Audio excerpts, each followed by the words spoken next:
भवानी की जय भवानी, जय शिवाजी। इकडे आता नव्यानं जे युवक आलेत या उजव्या बाजूला बसायला जागा आहे, इकडे उजव्या बाजूला या। मंचावरती उपस्थित असणारे आपल्या सर्वांचे नेते माननीय माजी खासदार रामशेठ ठाकूर साहेब, मंचावर उपस्थित असणारे आपल्या महाराष्ट्राच्या भारतीय जनता पार्टीचे महासचिव आणि विधान परिषदेचे नवनिर्वाचित सदस्य, आपल्या सर्वांचे लाडके सन्माननीय विक्रांतजी पाटील, मंचावर उपस्थित असणारे युवा मोर्चाचे अध्यक्ष, आपल्या सर्वांच्या युवकांचे नेते सन्माननीय अनुपदादा मोरे, भारतीय जनता पार्टीचे गोव्याचे महासचिव आणि त्याचबरोबर आमदार दयानंदजी सोपटे साहेब, मंचावर उपस्थित असणारे सर्व सन्माननीय नेते, या ठिकाणी उपस्थित असणारे भारतीय जनता पार्टीचे सर्व सन्माननीय पदाधिकारी, उपस्थित युवा मोर्चाचे उत्तर रायगड जिल्ह्याचे अध्यक्ष मयुरेश नेतकर, सर्व मंचावर उपस्थित असणारे युवा मोर्चाचे महाराष्ट्राचे पदाधिकारी, उपस्थित असणारे सर्व मंडलांचे अध्यक्ष, जिल्ह्याचे पदाधिकारी, उपस्थित असणारे नगरसेवक नगरसेविका, समोर उपस्थित असणारे सर्व प्रमुख पदाधिकारी, आज प्रत्येक मंडलामधून युवा मोर्चाच्या आपल्या सर्व टीम्स, या सर्व टीम्स आपल्यापर्यंत या ठिकाणी घेऊन येणारे आणि गेल्या 15 दिवसामध्ये प्रत्येक प्रभागाचा कोपराने कोपरा पिंजून काढणारे युवा मोर्चाचे सगळे अध्यक्ष, त्यांची टीम, उपस्थित सर्व भगिनी आणि सर्व उपस्थित बंधूंनो,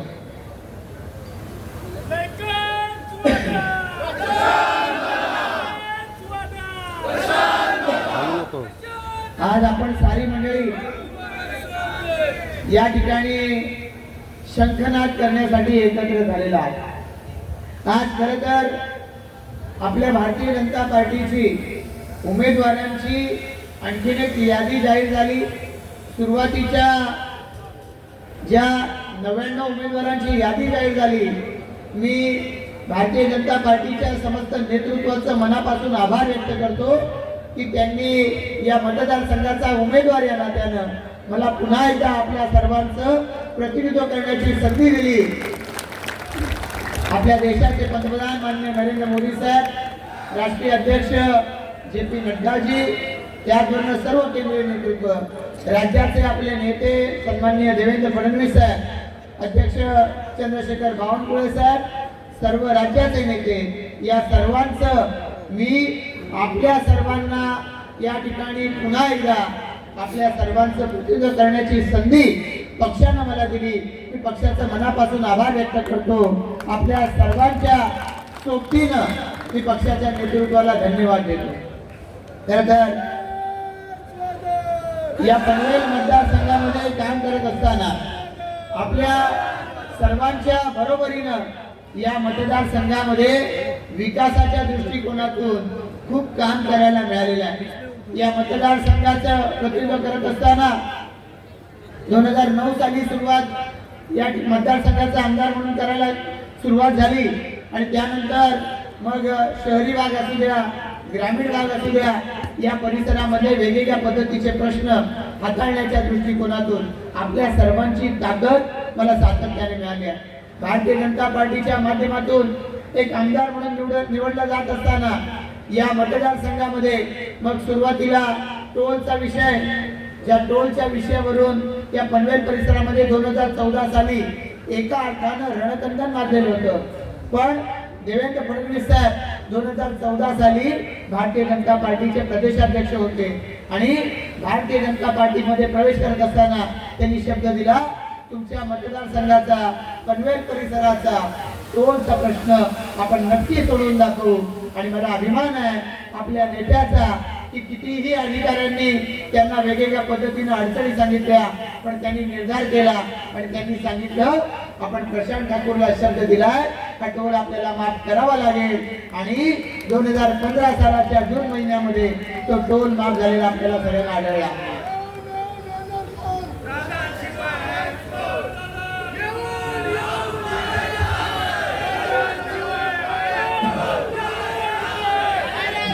2014 सालाच्या ऑक्टोबर महिन्यामध्ये निवडणूक झालेली होती. टोलचा विषय त्यावेळेला मोठा होता, पण 2015 सालाच्या 1 जून पासून खारघर, कामोटा, टोल नाके केवळ पनवेलकरांसाठी नाही, देशातल्या सगळ्या लहान वाहनांसाठी त्यावेळेला पहिल्यांदा भारतीय जनता पार्टीच्या नेतृत्वाखालच्या सरकारनं ते त्यावेळेला टोल मुक्त केले आणि तेव्हापासून खऱ्या अर्थानं टोल मुक्तीची वाटचाल आपल्या महाराष्ट्रामध्ये सुरू झाली.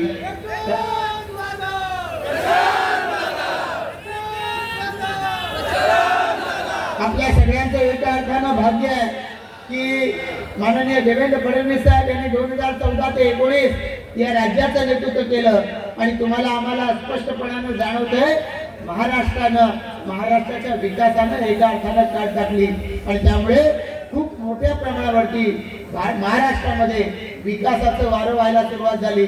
आपण टोलचा विषय सोडवल्या आपल्या परिसराची महानगरपालिका मागितली. भारतीय जनता पार्टीच्या नेतृत्वाचं मोठेपण असं की त्यांना योग्य पद्धतीनं प्रश्नांची जाण मान्य देवेंद्रजी स्वतः नागपूरचे महापौर राहिलेले होते आणि त्यामुळे त्यांनी या पनवेल आणि परिसराची महापालिका करण्यासाठी आपण सगळ्यांनी मिळून जे अभियान सुरू केलं, भारतीय जनता पार्टीच्या सगळ्या नेत्यांनी मिळून जे अभियान सुरू केलं त्याला त्यांनी उत्तमरित्या प्रतिसाद दिला आणि पनवेल परिसराची 2016 साली महापालिका झाली. आता ही महापालिका आपल्या पनवेल आणि परिसरामध्ये विकासाच्या दृष्टिकोनातून अग्रेसर आहे. वेगवेगळ्या पद्धतीच्या विकास कामांना हात घालत ही महापालिका आता प्रगतीच्या दिशेनं झेपावते आहे आणि मला आणि आपल्या सगळ्यांना अभिमान वाटला पाहिजे की वेगवेगळ्या स्तरावरची स्वच्छतेपासून सौंदर्यीकरणापासून वेगवेगळ्या पद्धतीची पारितोषिकं आज पनवेल महापालिका मिळवते. या देशाचं नेतृत्व करणारे माननीय पंतप्रधान नरेंद्र मोदीजी की ज्यांच्या नेतृत्वाखाली आज संपूर्ण देश प्रगतीच्या दिशेनं पुढे चाललाय आणि त्यामुळे महाराष्ट्र त्यापासून तेव्हाही मागे राहू शकत नव्हता, आजही तो मागे नाही आणि त्यांच्या नेतृत्वाखाली भारतीय जनता पार्टीची सुरू असलेली वाटचाल ही आपल्या सर्वांना काम करण्याची प्रेरणा देत राहते. एकीकडे आमदार म्हणून मला या सगळ्या प्रवासामध्ये अनेक गोष्टी शिकायला मिळाल्या आहेत. विकासाच्या दृष्टिकोनातून जो आग्रह केंद्र सरकारकडे राज्य सरकारकडे ठेवला तो आग्रह मान्य करत पनवेलकरांना ताकद देण्याचं काम या भारतीय जनता पार्टीच्या नेतृत्वानं सातत्यानं केलेलं आहे आणि त्यामुळे वेगवेगळ्या या आपल्या सर्वांच्या बैठकांमध्ये कार्यक्रमांमध्ये बोलण्याची संधी मिळाली आहे. आज व्यासपीठावरती वेगवेगळी मान्यवर मंडळी बोलणार आहेत. मी विनंती केली की एक सेक्टर प्रमुख आणि बिल्डिंग प्रमुखांची बैठक जी पूर्वनियोजित होती ती तळोजा या ठिकाणी 8 वाजता इथं आयोजन केलेलं आहे आणि त्याच्याबरोबरनं कळंबोलीमध्ये आमदार महेश शिंदेजी हे त्या ठिकाणी आले. त्यांच्या सोबतीनं एका मेळाव्याचं आयोजन त्या ठिकाणी केलं आहे. त्यामुळे मी सुरुवातीला आपल्या सर्वांसमोर मनोगत व्यक्त करण्यासाठी उभा आहे, पण आपल्या सर्वांच्या सोबतीनं या पनवेलच्या विकासामध्ये शहरी भाग असू द्या, ग्रामीण भाग असू द्या, या प्रत्येक ठिकाणी काम करत असताना तुमच्या सगळ्यांची ताकद ही सातत्याने मिळत राहिली. ज्येष्ठांचं मार्गदर्शन तर मिळतंय, पण युवा वर्गाचं विशेषत्वानं सहकार्य हे आज प्रचंड प्रमाणामध्ये आजवर मिळालेलं आहे. आजही आपण पक्षानं विक्रांतजी केवळ सांगितलं अनुपजी की तुम्हाला बाईक रॅली काढायची आहे आणि मला वाटतं एकाच दुसरा दिवस सोडला पावसाचा तर याच्यामध्ये कुठेही खंड पडलेला नाही.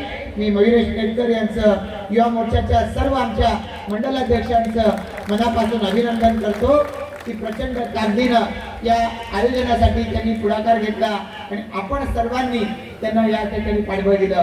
परेश ठाकूर हे सातत्यानं युवा मोर्चाच्या आपल्या या सर्व सहकार्यांना मार्गदर्शन करत असतात आणि ही सारी मंडळी आज या ठिकाणी जे उत्साहानं सहभागी झालेले आहेत या सगळ्यांनाही परेश ठाकूर यांचं मार्गदर्शन हे सातत्यानं मिळत राहतं. या पनवेल आणि परिसराच्या दृष्टिकोनातून युवा वर्गाच्या दृष्टिकोनातून एक अतिशय महत्त्वाचा असा टप्पा हा मतदारसंघ पनवेल उरणचा परिसर आता पाहतोय आणि म्हणून अनुपजी आज आपण या ठिकाणी आलेला आहे.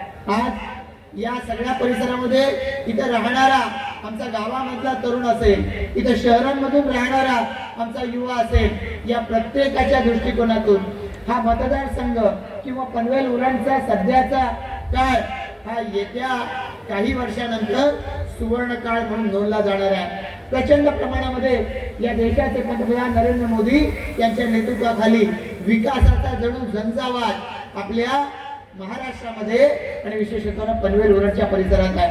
आपण पाहिलं 12 जानेवारीला जागतिक युवा दिन असतो. या जागतिक युवा दिनाच्या दिवशी आपल्या देशाचे युवांचं प्रेरणास्थान नरेंद्र मोदीजी आपल्या पनवेलमध्ये विमानतळाच्या भूमीवरती आले.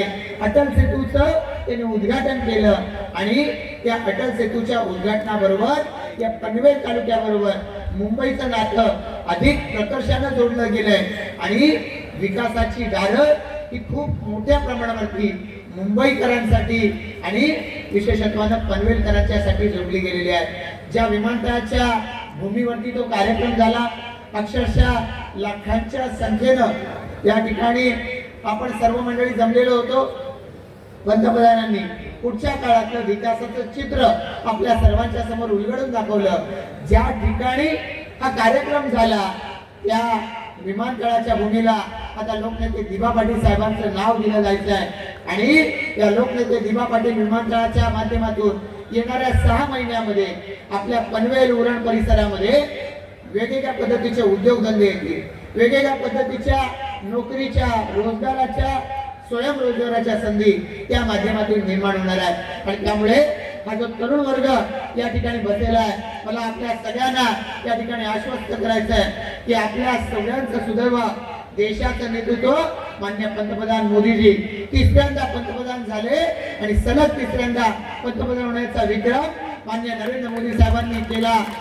या सर्वसामान्य जनतेचा, देशाच्या जनतेचा विश्वास त्यांनी संपादन केलेला आहे आणि त्यांच्या नेतृत्वाखाली विकासाच्या प्रत्येक संधी देशामधल्या प्रत्येक राज्याला मिळते. पण ज्या वेळेला आपल्या परिसरामध्ये हा विमानतळ होणार आहे, हा विमानतळ झाल्यावरती असं म्हटलं जातं की एक विमानतळ होण्याच्यामुळे आपल्या सगळ्या परिसरामध्ये वेगवेगळ्या पद्धतीनं या देशाची अर्थव्यवस्था, ही देशाची अर्थव्यवस्था खूप मोठ्या प्रमाणावरती वाढीस लागत असते आणि एक विमानतळ नव्या मुंबईचा जेव्हा होईल तेव्हा या देशाचा जो GDP आहे हा 1% वाढतो. म्हणजे देशामधल्या सगळ्या संसाधनांमध्ये या ठिकाणी 1% भर पडते. आपल्या सर्वांच्या माहितीसाठी हा आकडा 1% म्हणजे किती होतो तर 33,750 कोटी रुपये, 33,750 कोटी रुपये एका विमानतळाच्यामुळं देशाचं उत्पन्न वाढणार आहे आणि त्याच्यामध्ये सगळ्यात महत्वाचा हिस्सा आपल्या पनवेल उरण तालुक्याचा असणार आहे. या सगळ्या उद्योगधंद्यामध्ये आपल्या सगळ्यांना योग्य पद्धतीचं प्रशिक्षण असेल तर चांगल्या पद्धतीचे रोजगार उपलब्ध होणार आहेत. आपल्या हिकमतीवरती आपण वेगवेगळे उद्योग निर्माण करू शकणार आहोत, वाढवू शकणार आहोत आणि या दृष्टिकोनातून देखील आपल्या पनवेलच्या भूमीमध्ये गेल्या वर्षी माननीय मुख्यमंत्री आले, माननीय देवेंद्र फडणवीस साहेब आले आणि त्यांनी एक भूमिपूजनाचा कार्यक्रम केला. तो म्हणजे आता ज्याला रतन टाटांचं नाव दिलं, महाराष्ट्र सरकारची पहिलं कौशल्य विद्यापीठ हे आपल्या पनवेलमध्ये स्थापन झालेलं आहे आणि इथून पुढे महाराष्ट्रामध्ये ते काम करणार आहे. त्याच्या माध्यमातून हे छोटे छोटे स्किल्स जे आपल्याला आपल्या पदवी शिक्षणानंतर, आपल्या वेगवेगळ्या पद्धतीच्या शिक्षणानंतर मदत करतील. त्यामुळे या विमानतळाच्या आतमध्ये आणि विमानतळाच्या परिसरामध्ये उद्योगाच्या संधी या युवकांना इथे घेता येणार आहेत आणि माझी नक्कीच खात्री आहे की तुमच्यासारखे सर्व सहकारी जे आज या ठिकाणी भारतीय जनता पार्टीचं काम गावागावापर्यंत वाढवत आहेत, आपल्या गावामधल्या सर्व तरुणांना या संधीचा फायदा मिळवून देण्यासाठी प्रयत्न करतील. आज या सगळ्या परिसराला येणाऱ्या कालावधीमध्ये प्राप्त होणारं महत्व लक्षात घेता या विधानसभा निवडणुकांना प्रचंड महत्व प्राप्त झालंय. 2.5 वर्ष आपण विरोधामध्ये काढली आणि आपण पाहिलं रोज वेगवेगळ्या पद्धतीच्या केसेस तरुणांवरती होत होत्या. नको त्या पद्धतीच्या गुन्ह्यांमध्ये, खोट्या नाट्या गुन्ह्यांमध्ये आपल्या सर्वांना अडकवलं जात होतं. माझ्या व्यक्तिशः माझ्यावरती विमानतळाच्या बाबतीमधल्या 6 केसेस या 1 वर्षामध्ये दाखल झाल्या, 9 केसेस या 2.5 वर्षामध्ये माझ्यावरती दाखल झालेल्या आहेत. या सगळ्याच्या माध्यमातून या सगळ्याच्या माध्यमातून महाविकास आघाडी आणि महायुतीचं सरकार याच्यातला फरक स्पष्टपणाने अधोरेखित होतो आणि त्यामुळे महाविकास आघाडीचं सरकार 2.5 वर्ष राहिलं, पण 2014 पासून 19 पर्यंत देवेंद्र फडणवीस साहेबांच्या नेतृत्वाखालच्या सरकारची गती ही त्यांनी पूर्णपणाने थांबवली आणि केवळ स्थगिती देण्याचं काम उद्धव ठाकरेंच्या नेतृत्वाखालचं सरकार करत होतं आणि म्हणून हे चित्र पुन्हा महाराष्ट्राला पाहावे लागू नये याच्यासाठी आपण काम करण्याची आवश्यकता आहे. पनवेलचे आपण तरुण आहात, पनवेल असू द्या, आपण गावामध्ये उरण तालुक्यातले असा, रायगड जिल्ह्यातले असा किंवा महाराष्ट्रातले कुठले असा, त्या प्रत्येक ठिकाणचा युवा वर्ग सांगतोय, प्रत्येक ठिकाणची जनता सांगते की महाविकास आघाडी सत्तेमध्ये आणण्याची चूक महाराष्ट्राला पुन्हा करायची नाही आणि त्यामुळे फक्त आणि फक्त महायुतीचं सरकार या महाराष्ट्रामध्ये आलं पाहिजे. भारतीय जनता पार्टी ताकदीनं या महाराष्ट्रात उभी राहिली पाहिजे. याची जबाबदारी आपणा सर्व युवा वर्गाची आहे आणि ती स्वीकारण्यासाठी आपण सर्वांनी सज्ज झालं पाहिजे. इतकंच आवाहन या निमित्तानं आपल्या सर्वांसमोर करतो. या व्यासपीठावरती सर्व मान्यवर मंडळी आले त्या सगळ्यांचं मी मनापासून स्वागत करतो आणि या विधानसभेचा उमेदवार या नात्यानं मला आपण जे पाठबळ देत आहे या येणाऱ्या 20 तारखेपर्यंत आपल्या सगळ्यांच्या भरवशावर निवडणुकीच्या प्रचारासाठी मला या ठिकाणी काम करायचं आहे आणि सर्वसामान्य जनतेच्या समोर जायचं आहे. मला खात्री आहे तुमच्या सगळ्यांच्या पाठबळाच्या आधारावरती हे या मतदारसंघामध्ये पुन्हा एकदा विजय मिळवण्याचं उद्दिष्ट मोठ्या मताधिक्यानं आपण गाठल्याशिवाय राहणार नाही. त्यासाठी तुमच्या सगळ्यांच्या मेहनतीची आवश्यकता आहे आणि जी मेहनत ही येणाऱ्या 20 तारखेपर्यंत तुम्ही कराल, पुढच्या संपूर्ण आयुष्यभरामध्ये तुमच्या सगळ्यांना तितक्याच ताकदीची तोलामोलाची साथ देऊ मी हे पूर्ण करेन इतकी ग्वाही या निमित्ताने देऊन थांबतो. जय हिंद, जय महाराष्ट्र. धन्यवाद.